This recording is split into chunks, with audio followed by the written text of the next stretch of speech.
Ọtụtụ ọma ụmụ Igbo ibe m, aka m bụkwa nwanne unu nwaanyị Oriakụ Ọnachukwu-Akụji-Obi Shalom. N'ụbọchị taa, ihe m wetara unu bụ ọnụọgụgụ numbers n'olu Igbo, otu esi agụ ọnụọgụgụ n'olu Igbo. Ọ bụrụ na ị bụ onye Igbo ma ka esi agụ ọnụọgụgụ, ma nwa gị amarọ, biko gee ntị. Ọ dị mkpa, Igbo amaka. M ga-ebido n'otu. Otu bụ 1. Ị chọghị na ịmụta otu esi agụ ọnụọgụgụ n'onu Igbo, ihe ị kwesịrị ịmagodi bụ 1 ruo na 10. Ịmụta ha anya ya, ndị ọzọ dịzi mfe. 1 ruo na 10. Ngwa gee ntị. 1 bụ 1 1. 2 2. 2. Ị hụrụ ya? 3 3. 4 4. 4 5 5 6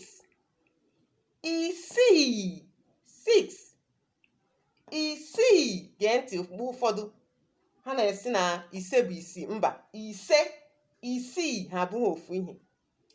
7 7 8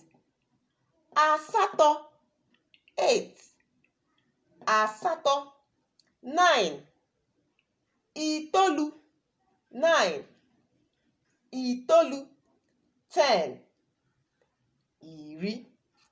10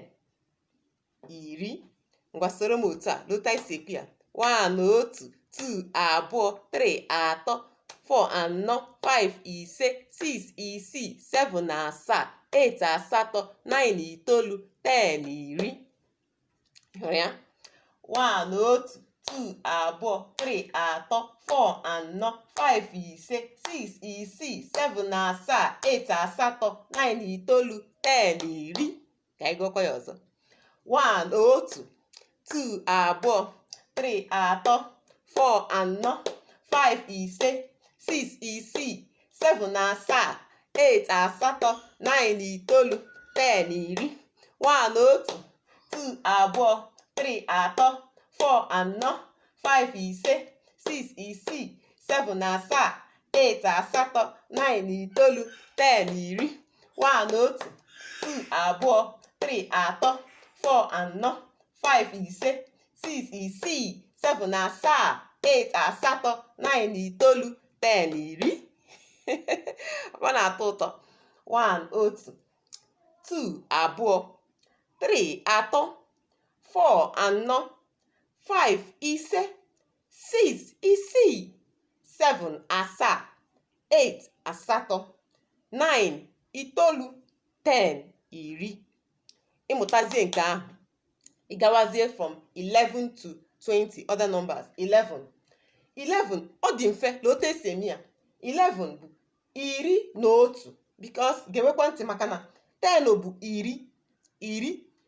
Ị hụrụ 11, 10 plus 1 will make 11 in English. 10 plus 1. So you see, iweta 10, iweta 1. 10 plus 1. You see, 10 is 10. 1 is 1.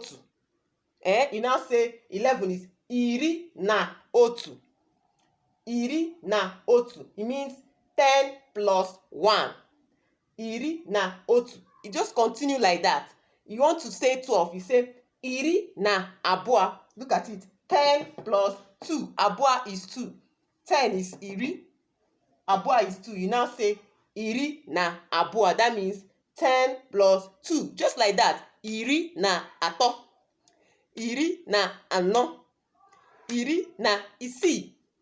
14. Just like that. Ise is 15. Don't mind me, I'm mixing it up, okay? Now, let's go again. You say 11. 11. 12. 12. 13.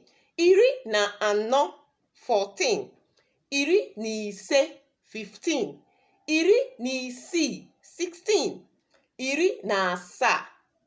17. Iri na asatọ, 18. Iri na itoolu, 19. Ịbịazie na 20. Ịbịazie na 20 kpọọ ya iri abụọ.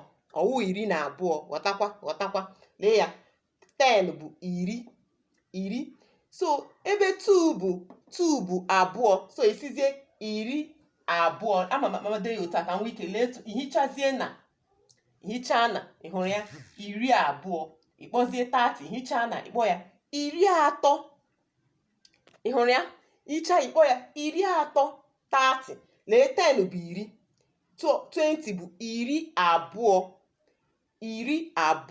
30 bụ iri atọ. Ị ga-ewepụzi na. Ọ naanị from 11 and 19 ka ị ga na-eti na. Only from 11 and 19 that you put na. 11 is iri na otu. 12 is iri na abụọ. Watch it. People get confused there. 12 is iri na abụọ. But 20 is iri abụọ. You remove the na. 12 is iri na abụọ.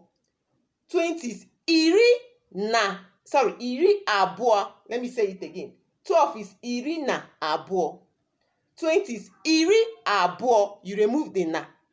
Now, 13 is iri na atọ. 30 is iri atọ. You see? 14 is iri na anọ. 40 is iri anọ. You remove the na. 15 is iri na ise. 50 is iri ise. 16 is iri na isii. 60 is iri isii. You remove the na there. 17 is iri na asaa. 17, iri na asaa. 70 will be iri asaa. 18 is iri na asatọ. 80 will be iri asatọ. You see? 19 is iri na itoolu. 90 will be iri itoolu. You see the difference? From 10 to 90, just all you need to do is remove the na. Remove the na. While from 11 to 12, you'll be adding the na. 11, iri na otu. 12, iri na abụọ. 13, iri na atọ. 14, iri na anọ. 15, iri na ise. 16, iri na isii. 17, iri na asaa. 18, iri na asatọ. 19, iri na itoolu. Now, ịbịaziekwa from 10 to 90, 10 is iri. 20 is iri abụọ.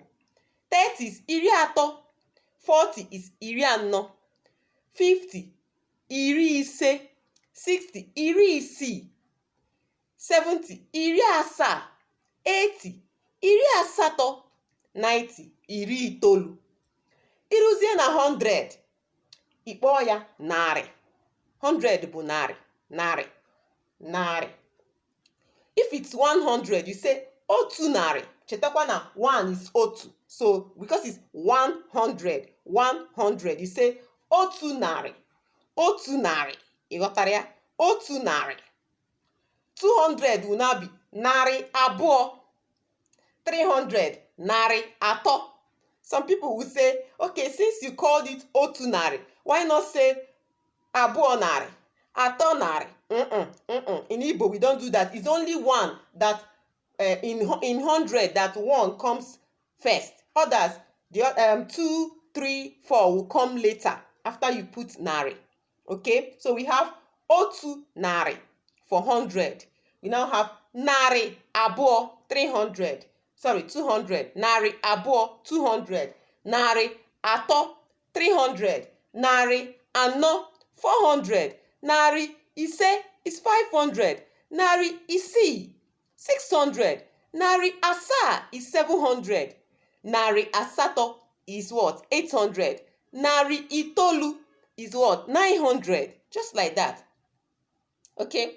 Now, ịchọzi ide ihe dịka oke ana m abịa na nke ahụ ka nkwucha ịrụzie na 1000 maka ebe m ma akwụsị taa 1000 ịkpọọ ya otu puku. 1000 bụ puku ka a na-akpọ 1000 puku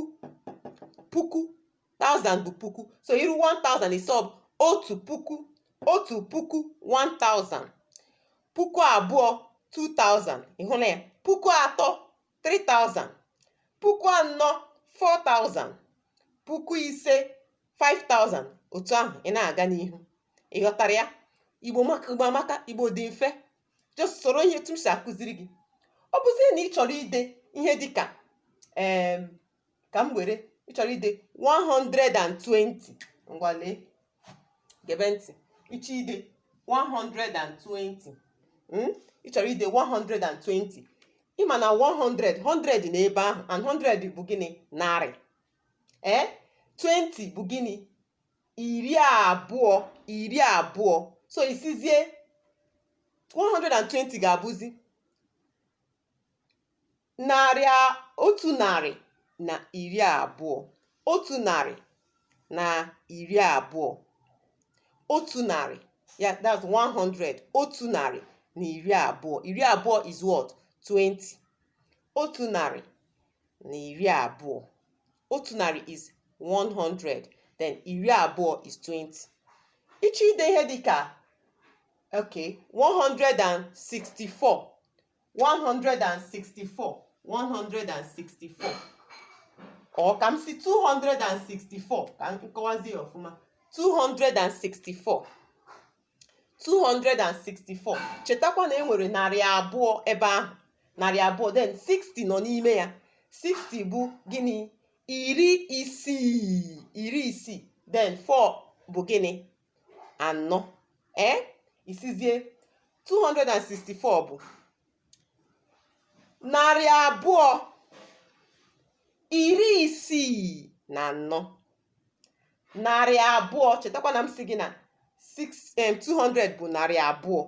Isizie narị abụọ iri isii is 60, and then 4 ise na anọ. Narị abụọ iri isii na anọ, ọ ya bụ 264. Narị abụọ iri isii na anọ. Ka ị hụrụ otu esi akpụ ya.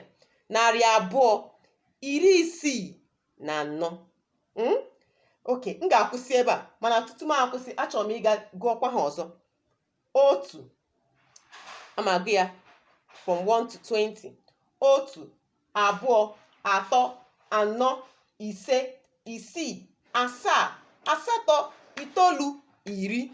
Iri na otu, iri na abụọ, iri na atọ, iri na anọ, iri na isii, iri na asaa, iri na asatọ, iri na itoolu, iri abụọ. Ụfọdụ na-akpọkwa 20 ọgụ, mana ọ kacha mma ịkpọ ya iri abụọ.